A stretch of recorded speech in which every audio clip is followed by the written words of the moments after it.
Les pénuries de carburant se poursuivent en France alors que plusieurs dépôts sont toujours bloqués par des salariés grévistes des groupes Esso, ExxonMobil et Total Energy qui réclament des hausses de salaire.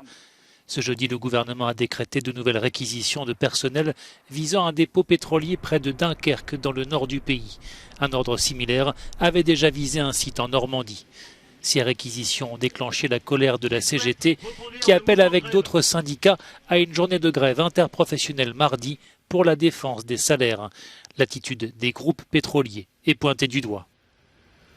Pourtant, et alors qu'elles réalisent d'énormes profits, les entreprises de la branche pétrole, en particulier Total ou Exxon, refusent d'accéder aux exigences des salariés massivement mobilisés. Ces derniers réclament avant tout le rattrapage de l'inflation et une meilleure répartition des richesses créées par les travailleuses et les travailleurs, alors que des milliards d'euros de dividendes ont été versés aux actionnaires.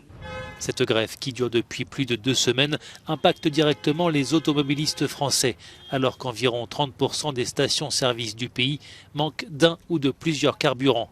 La situation est particulièrement critique en région parisienne et dans les Hauts-de-France, où les altercations dans les files d'attente se multiplient.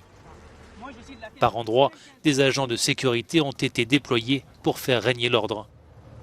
Le président français Emmanuel Macron a dit tabler sur un retour à la normale dans les stations, dans le milieu de la semaine prochaine.